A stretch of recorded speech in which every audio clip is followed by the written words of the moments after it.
Every time you walk into Walmart, you expect one thing: lower prices. But have you ever wondered how that is even possible?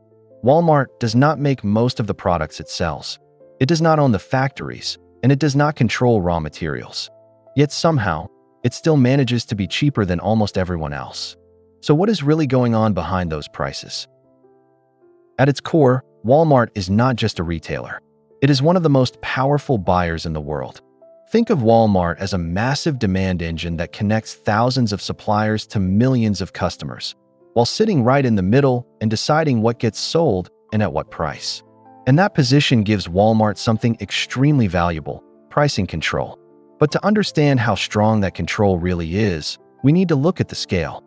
Walmart operates at a scale that is hard to imagine. Every year, it purchases roughly $400 to $500 billion worth of goods, and it works with more than 100,000 suppliers globally. To put that into perspective, that level of purchasing is larger than the entire GDP of some countries. That means Walmart is not just another customer. For many companies, it is their most important one. Because when one buyer controls that much demand, it does not just participate in the system, it starts to shape it. But the real power becomes clear when we look at how dependent suppliers actually are. Many of the world's largest consumer companies rely heavily on Walmart, and in some cases, the dependence is surprisingly high. For example, Clorox generates roughly 25 to 30% of its total sales from Walmart alone. Conagra Brands is close behind at about 28%, while Kraft Heinz and General Mills each get around 20% of their revenue from Walmart. Even global giants like Procter & Gamble depend on Walmart for roughly 15% of their sales, and PepsiCo for around 13 to 14%. Now think about what that means. If one company represents that much of your revenue, losing that customer is simply not an option. And once that happens, the balance of power shifts, because Walmart is no longer negotiating, it is setting the terms. Walmart uses this power in very deliberate ways. It starts with data. Walmart built a system called Retail Link, which gives suppliers real-time access to sales, inventory, and performance data. At the same time, it gives Walmart full visibility into how those suppliers are performing, allowing it to push for lower prices when products are selling well. But the pressure does not stop there.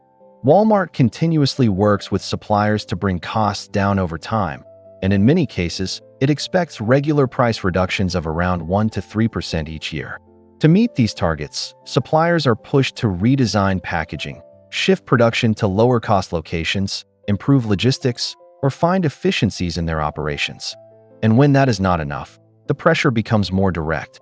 Suppliers have reported that Walmart asks for price cuts even when costs are rising, and in some cases makes it clear that if the target price is not met, shelf space could be reduced or given to competitors. A well-known example is Vlasic pickles, where Walmart pushed for very low prices on large jars. Sales increased rapidly, but profits collapsed, putting pressure on the supplier because the product became too cheap to sustain. Another famous case is Rubbermaid. When raw material costs increased, Rubbermaid tried to raise prices. Walmart refused. Instead, it reduced shelf space and shifted to competitors. The result was a major hit to Rubbermaid's business, and it eventually lost its dominant position in that category. And behind all of this is one simple reality. If a supplier cannot meet Walmart's terms, there are thousands of others who can. Now here is where everything connects. Walmart's power is not static. It grows stronger over time.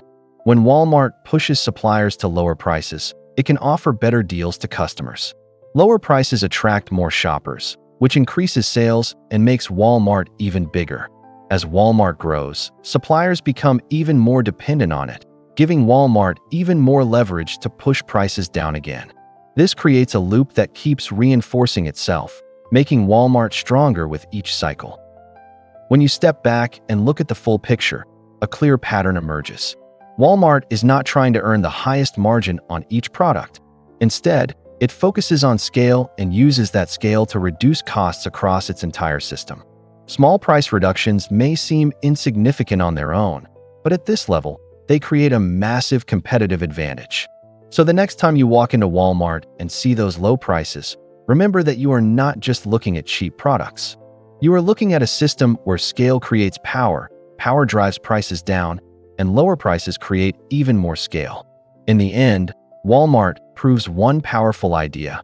You do not need to control production to control price. You just need to control demand.